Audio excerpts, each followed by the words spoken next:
Good morning. It's good to be with you as we gather together around the Word this morning to continue in our time in Proverbs. We're getting close to the end. We're on chapter 22, so we got about nine more chapters to go. 9 more days in December.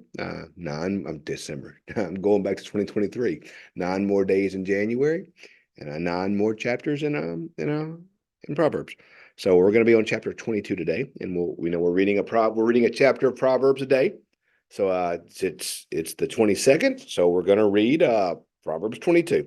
So as I read this in preparation this morning, there were a couple things that just stuck out to me. And it's if you read Proverbs, you see certain themes begin to appear throughout the book. I hope you've read each day's chapter. You've read more than just what we've reflected upon each morning in our rooted, but I hope you've read the different chapters that we've suggested. And if you're like me, you probably notice some themes come through in Proverbs. You notice to be teachable. Being teachable is a huge deal in Proverbs. Seek wisdom, seek to have it, seek to know it. You've seen a lot of teachings about how we talk, how we use our language, how we get angry, things such as that. But you've probably seen, if you're like me, you've seen a lot of teachings on money. A lot of teachings on money in Proverbs. It's a consistent thing because, if you think about it, when I tell couples when they get married, when I do premarital counseling with couples, I tell them that they're going to have conflict in 3 areas, and I call them the 3 Fs: family, finances, and faith. Faith is obvious, finding a faith home, and that if one's raised one way and one's raised another, finding that faith home. Family is going to be your family of origin, the family you came from. 95% of your conflict in marriage comes from the fact that your mamas did it differently, and so whose mama was right. And then the other one is going to be finances. So much conflict in marriage, so much conflict in church, so much conflict in life comes down to finances. So I think it's appropriate that Proverbs gives us some good advice on finances. Be cautious with debt. Don't. Today we read if you listen to Dave Ramsey, Proverbs 22:7.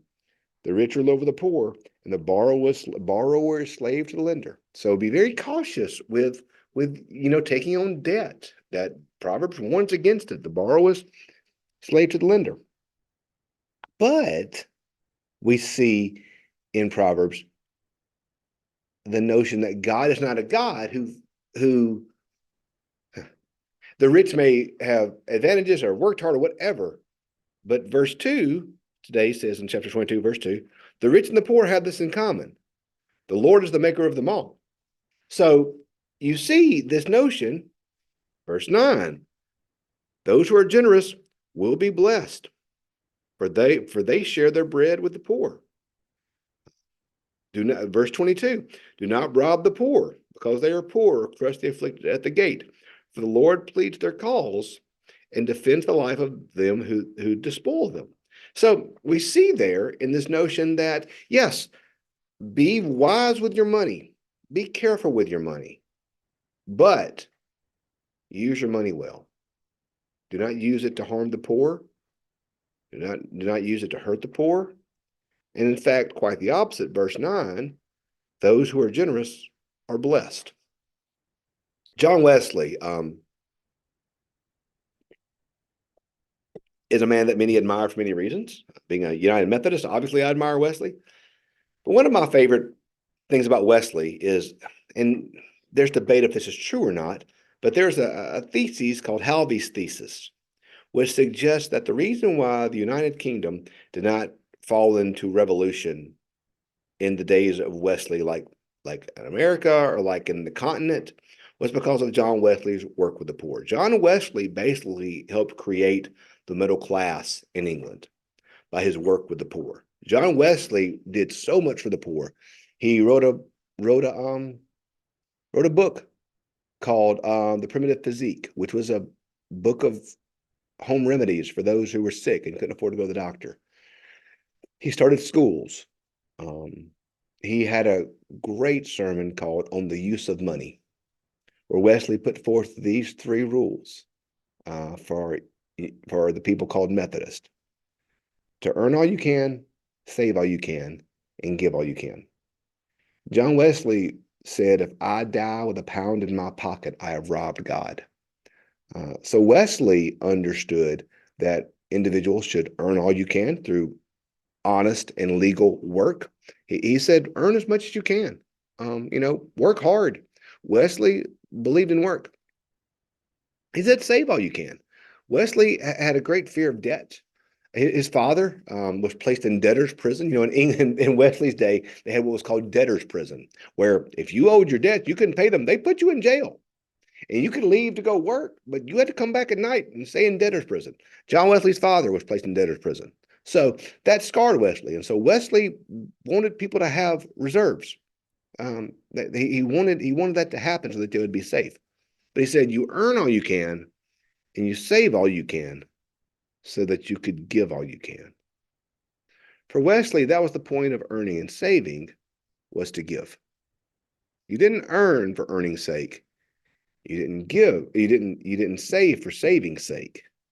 You earned and you saved so that you could give. It's what John Wesley believed how money should be used. And I think that really is a great teaching that we see from Proverbs today. So you see so many passages in Proverbs about earning, working hard, saving your money. But we're told to help the poor. Verse 16, oppressing the poor in order to enrich, oppressing the poor in order to enrich oneself and give it to the rich will only lead to loss. We see that for Wesley, he believed that we are called to take all the blessings that we've been given,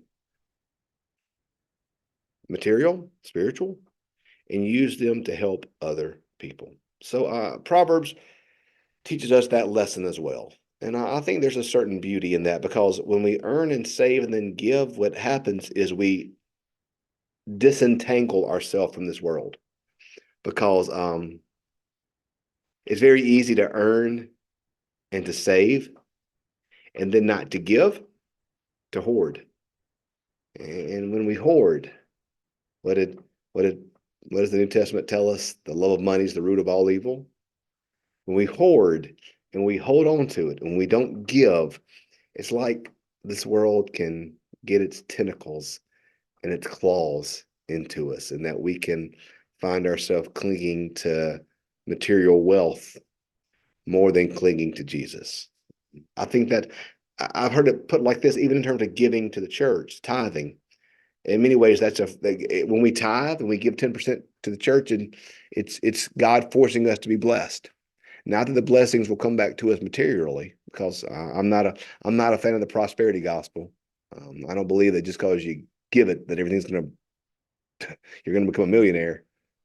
But I do think the greatest blessing of giving, tithing, which my family and I do, is that you know that God deserves the best of what you have. And when you do this, you're showing God how thankful you are for all that He's given you, because all that we have is His gift. Even if you have a good work ethic, who gave you that work ethic? If you have good health to work, who gave you good health? When we give back, we're forcing ourselves to disentangle ourselves from this world and understand where our true gifts come from.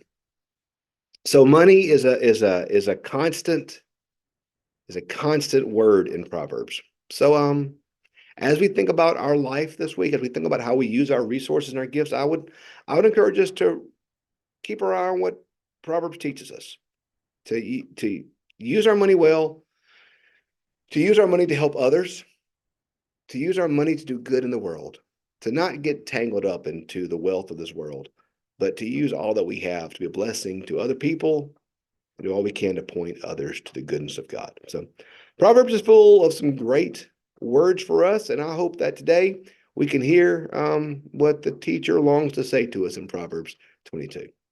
Hey, thanks for being with us today. We'll pick up tomorrow with chapter 23. Hope you have a great rest of your day, and we'll see you in the morning. Have a great day.